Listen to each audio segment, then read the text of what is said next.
Okay, I didn't get to do one of these last week, and I've had a couple of questions posed for me about the methodology or the method I might use in order to stay away from booze without an AA program or without AA or any kind of program in general, and it got me to kind of thinking about the most common accusation that I get. Well, I'm not going to say the most common accusation, but I mean the most common things that happen when people come to this channel who are AA defenders or who are pro-AA in general. They generally have the accusations of, you didn't want AA to work, and that's why you're making these videos, because you're just irritated that it didn't solve your problem for you. You were resentful. You didn't want to do all the steps. You didn't really probably have a sponsor. You weren't really sincere. You weren't this. You weren't that. And I'm pretty sure if you were if you're leaving AA or you have any experience with AA and you're watching this video, you already know the type of statements I'm talking about. Those are generally what gets thrown at people when they have any kind of criticism about AA at all. It's not ever the fault of the program, it's the fault of you. You didn't want it to work. You didn't want to do the work. You had a resentment. You didn't actually give it a fair shot. And of course, when all else fails, you never were an alcoholic to begin with.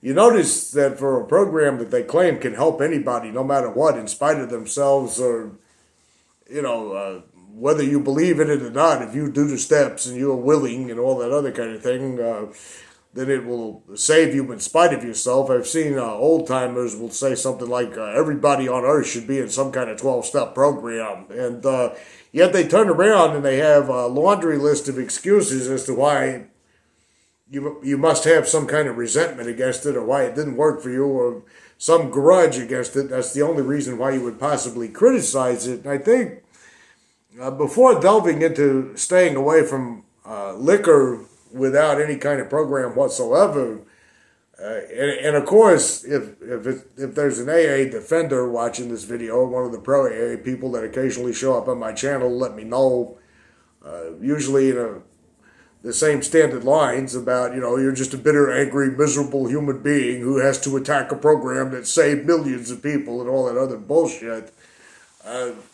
It's going to fall on deaf ears, what I'm about to say here, but I actually wanted AA to be real. I wanted AA to work. I wholeheartedly believed that there was no other solutions for me at the time that I ended up in a program. And I've referenced it on here before, and I'll just briefly touch on it again. Social media, YouTube, mass information on the level that we have today did not exist at the time that I entered into AA originally. Yeah, the internet was starting to take off a little bit. If you remember early 2000s internet, I could pretty much tell you it was very much a different ball game than what it is now. MySpace, I don't even think had been invented at that time yet. So I didn't really have access to any information or anything to look at. When I first got to AA, I knew what I knew from AA came from popular culture, what you've seen in movies, what you've seen in TV shows, what you've seen, like I said, in pop culture. And so I pretty much kind of thought that it was the go-to place when you had a drinking problem. I pretty much thought, well, this is it for me. That was what I heard so many people say when I was in my very first meeting. This is the last house on the block, or which my mind always connects with that horror movie from the 70s, The Last House on the Left. As a matter of fact, I think shared that in a meeting one time by mistake. For me, this was the last house on the left, which kind of is accurate when you really think about it, because it is. It's a fucking horror movie in there. But I sincerely believed what I was being told about myself. I sincerely believed that the only reason that I had any problems with the program itself, or any doubts or uncertainties or qualms about the kind of things I was hearing in meetings, the parts in the literature that I would read that didn't make sense to me, I sincerely believed deep down inside that was because that I was some sick, twisted alcoholic like the book describes. I said, well, this is probably something that's not making sense to me now that will eventually make sense to me when I do all these steps. This is something that will eventually make sense to me when I have a period of sobriety underneath, underneath my belt, when I have what they used to call quite a few 24 hours underneath my belt. Well, I blame myself when it didn't work for me. I said there's something wrong with me. I would cringe in terror when I would hear in the meeting, at the beginning of every meeting, there are such unfortunates, they're not at fault, they seem to have been born that way. I thought, what if I'm some seriously outright, what the literature calls a mental defective? What if I'm some seriously outright mental defective, and it really is the rest of this entire setup, this entire operation looks totally insane to me, but the reason it looks totally insane to me is because I'm the one who's insane. That was my original outlook for the first couple of years that I was in AA. I sincerely believed that every time I relapsed, every time something went wrong in my life, every time that I felt like I wasn't getting whatever it is there is to get that they were talking about in meetings, that somehow or the other that correlated back to me. I was the one to blame for that because, after all, I'm a sick alcoholic. I'm a loser whose life has fallen apart due to drinking and all that other kind of thing. It didn't take me until years later that I realized a lot of my destructive drinking in the early days was actually not entirely of my own doing. I mean, no human being lives in a vacuum, independent of every choice that they make, as indistinguishable as flipping a coin. Even if something as simple as, well, actually, that would not have been a good example. I'm trying to think of an actual good one. But everything you do in life is dependent upon a multitude of external factors, including turning to alcohol for whatever reasons. Now, I'm not going to give you some long history of my background here for this video, but I decided to do exactly what everybody was suggesting to me. Well, you need to read more, you need to study more, you need to do this, you need to do that. And the more I read, the more I studied, the less sense it made to me. But everywhere I turned, everything would correlate back to AA. Like if I talked to a professional, a doctor or something like that, at the time that I had to go see a medical doctor, and I didn't really have an extensive history with emergency rooms and everything yet when I was new to AA, but I would, mention my drinking problem, and they'd say, well, are you in AA meetings?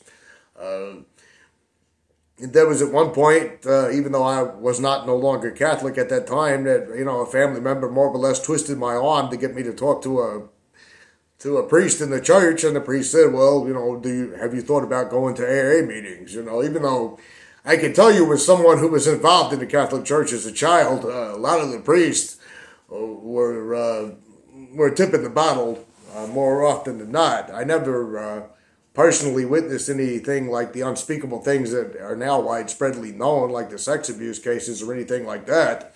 But I did see a lot of drunken priests over my time there. I've talked about the Catholic Church on here before, but everywhere I turned, everybody I talked to, every outlet, everything, it was all, AA is it. This is where you need to be, is in AA. And so I wanted it to work. I totally wanted it to work. I totally wanted to believe in it. I totally read that book over and over again with all those stupid fucking lines that I attack on here on a pretty consistent basis, trying to figure out why it wasn't clicking for me, why it wasn't working for me. I kept thinking to myself, there really must be something horribly wrong with me, that this is not clicking at all. And the more I studied about it, the more I began to understand that maybe, just maybe, before I found the orange papers, maybe there's something wrong with this whole entire setup. I didn't really know a lot about, like I said at the time, that I've said it before in other videos, I didn't know what a logical fallacy was at that time period. I had no idea what logically sound premises were and how that actually correlates to my own thinking and my own reasoning. I didn't understand my reasoning was faulty in a lot of ways. Somewhere along the way when I began to learn about those things, only because I like to read, I've said that before on here a lot of times, I've always loved to read. That was not a problem when they told me originally in AA, well, you need to read more literature, because I've always loved to read. And everything that I read kind of just caused these warning bells, these alarms to go off inside of me. And I'm like, this doesn't sound right. This isn't gelling. And later on, when I began to question the fact that maybe, just maybe, this thing wasn't exactly, that maybe it wasn't me who was totally insane, that maybe everybody around me was actually insane, that immediately, of course, caused me to doubt myself even more. Well, I've seen a million movies like this where the guy thinks everybody else is crazy when he's the one who's crazy, and that kind of thing. It was only when I began to really research and study it before I found the Orange Paper's website, and when I did find it, boy, that was an eye-opener. It was what they told me to do in AA in order to get AA that led me to believe that, something, this might not be what it appears to be. It wasn't until about 5 years into it when I really fucked up legally and ended up court-ordered into AA that I began to see the true colors of it.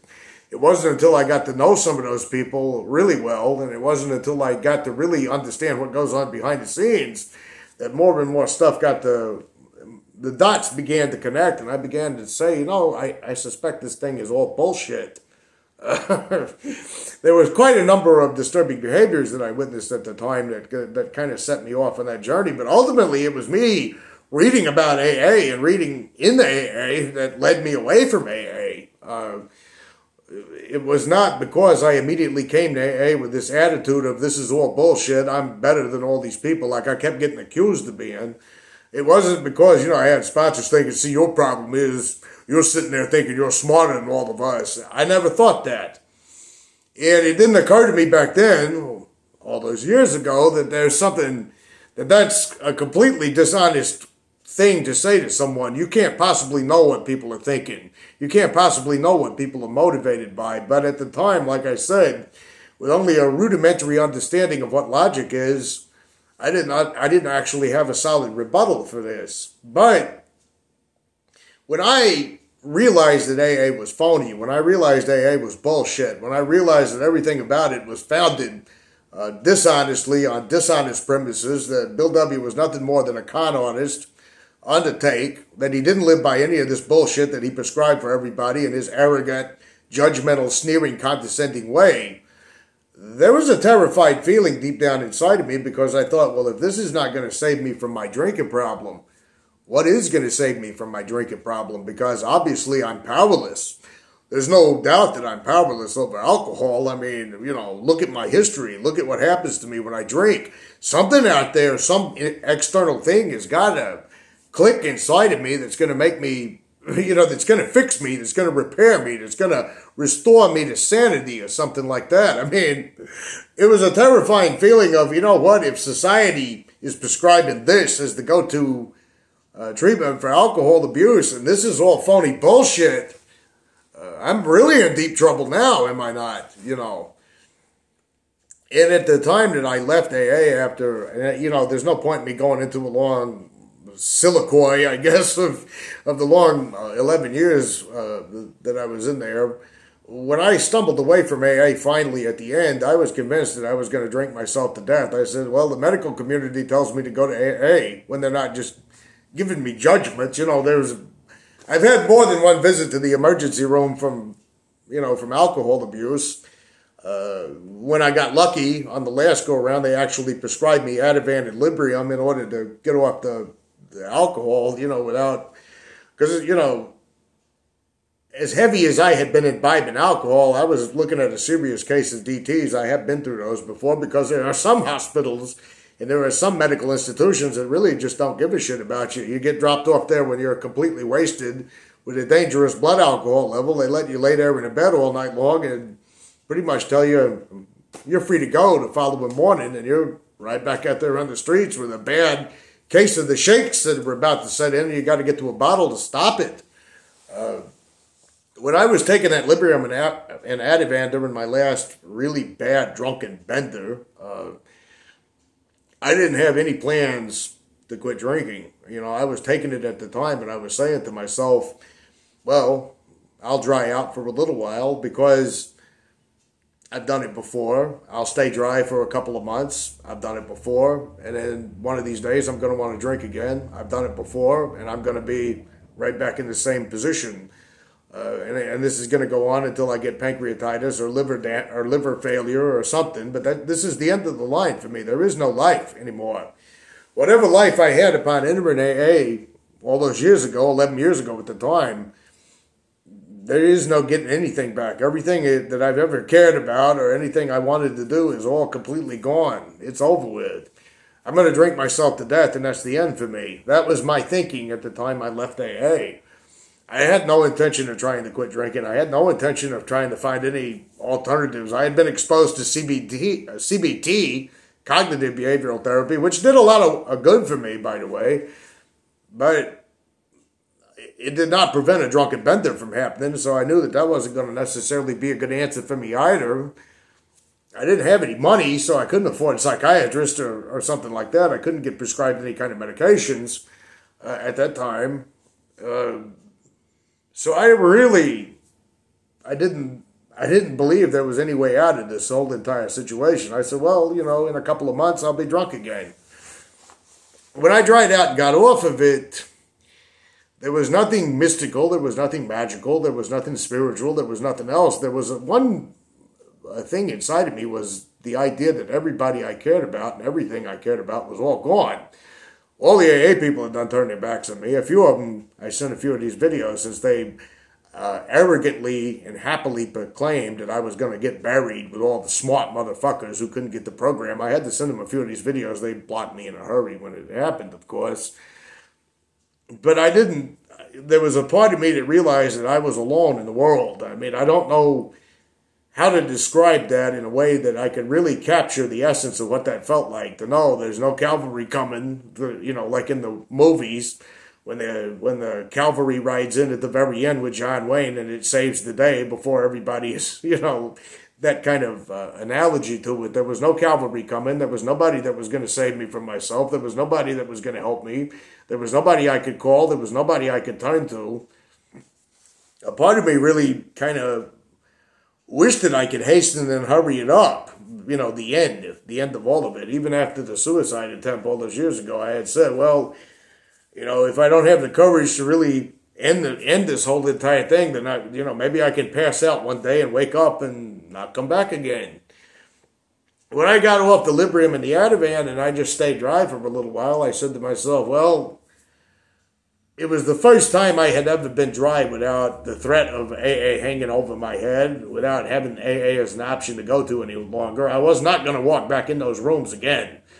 I was not going to walk back in there and grab another white chip after everything that had happened with all those people. My AA experience ended very, very ugly and very, very dramatically, with a lot of legal shit, too, that I could go into at another time.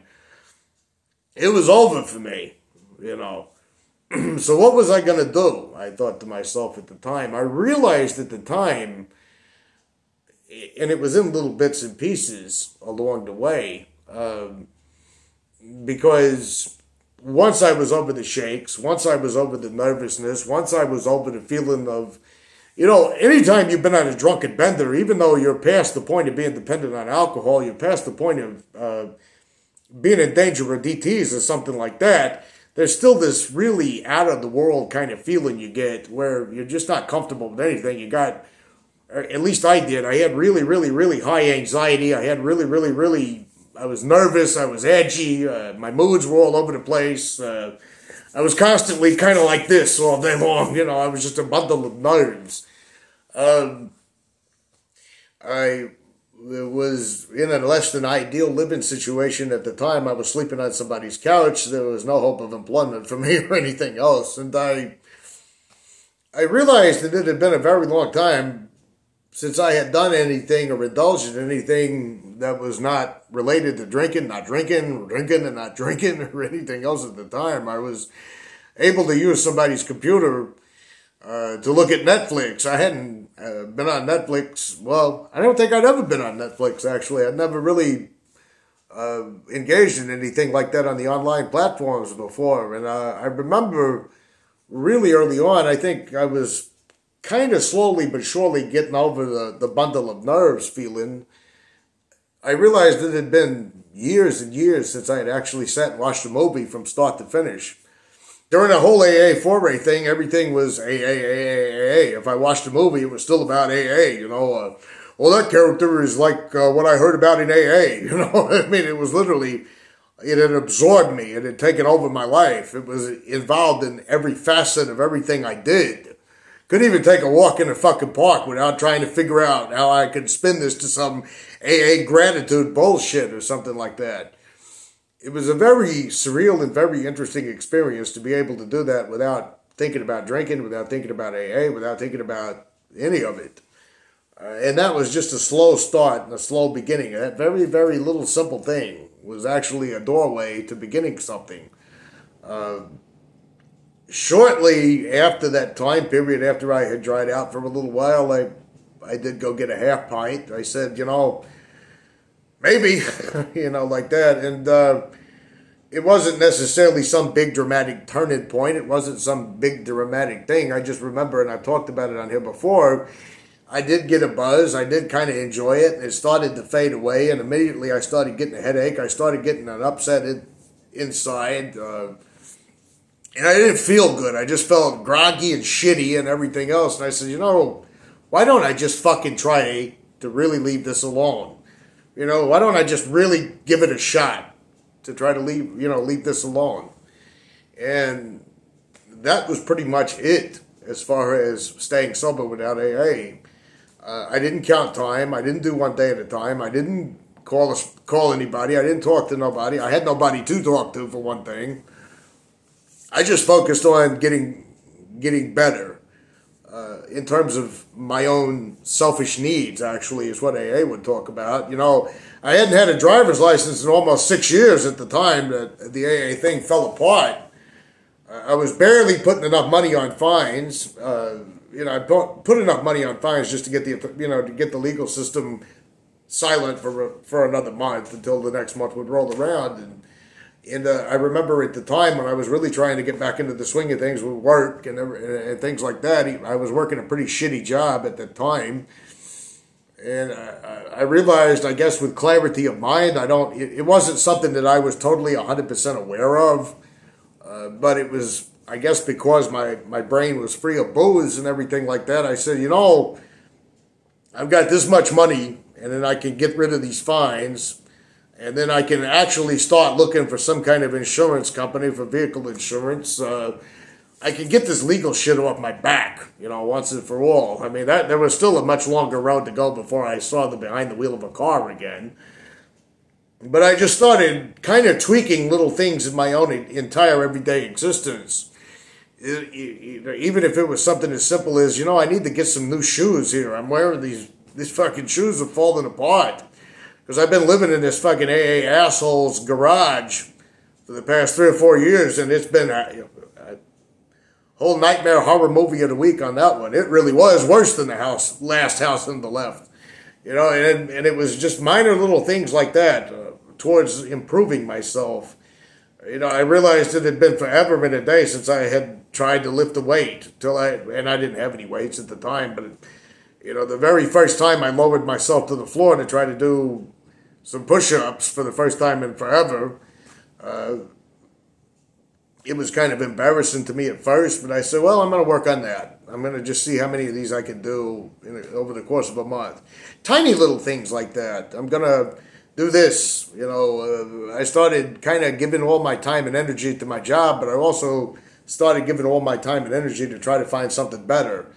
It took me... None of this shit happened overnight. I'm not going to paint you some fucking Hallmark movie where, it all magically came together. And a month after I was done with drinking, I was just on top of the world. How many AA meetings have you seen like that where they're like, well, I was living behind the dumpster and I was on the streets and I had 19 warrants for my arrest and I started doing the steps, and now I'm a millionaire with a sports car. And yeah, right. Everything just magically fixed itself because you stopped drinking. I mean, it was a gradual, slow process in rebuilding. my life together. But I think those first couple of years, that was literally all I would focus on, one task at a time. Well, I want to get these legal fines paid off. Well, I want to get this done, taken care of. Well, I want to find at least a better job. Well, I want to try this, is there a certification I can get from the unemployment office that might help me move up or something like that? I mean, everything became about my own self-improvement that first year. It wasn't about drinking, not drinking, and all that other kind of thing. And over a period of time, I just began to realize that drinking was not centerpiece in my life anymore. I realized that the need to drink, the temptations were there, but, for me, I guess, like I said, anytime I've ever tried to drink just a little, I get the buzz. The buzz is great, but I got to keep the buzz going. The buzz starts wearing off, and then I'm left with that foggy, clouded fucking feeling in my head and that turning in my insides. It feels like, it just feels ugly inside of me, and I feel washed out and drained and sticky in the eyes, and I just say, I don't want to fuck with that anymore. I don't know if I'm going to be able to make it without it, but I just don't want to deal with that any longer. I have found that actually, for me, when I began to get things back in my life slowly but surely, when I was able to put things back together in my life slowly but surely, it actually gave me a more fearful reaction towards going back to drinking. It was like when I got a better level of employment at one point. It was like, I'd love to go out and drink on this. And there was another part of me that said, I am not going to fuck this up. I'm just not going to fuck this up. Or when I went to a doctor and they had said that my liver enzymes were starting to look normal again, there was a part of me that was just terrified of fucking that up. And that's unusual for me, yeah, because, throughout my drinking career in AA and my time before AA, none of that ever had any profound effect on me. I don't know if it's not just something about being a little older with a higher maturity level. It is kind of interesting how I've noticed that I've seen AA people say, well, if you're not, if AA is bullshit, then how come you can't drink? How come you can't drink? I don't know why I can't drink. And that's actually, to me, a lot better position to have than to claim that you got a solution for why people can't drink, and it'd be some phony made-up bullshit with no basis in reality whatsoever. Maybe the right answer to why I can't drink is I don't really know. I know it's not a moral failing. I know addiction is a medical problem, not a moral problem. I know it's not a religion, spiritual bullshit problem. Nothing in my thinking has changed. I didn't have to do no moral inventories. I didn't have to do some bullshit about, the man I used to be will drink again, so I got to be this phony, fake spiritual guy who pays lip service to a lot of principles that he doesn't follow. And AA, by the way, has no principles whatsoever.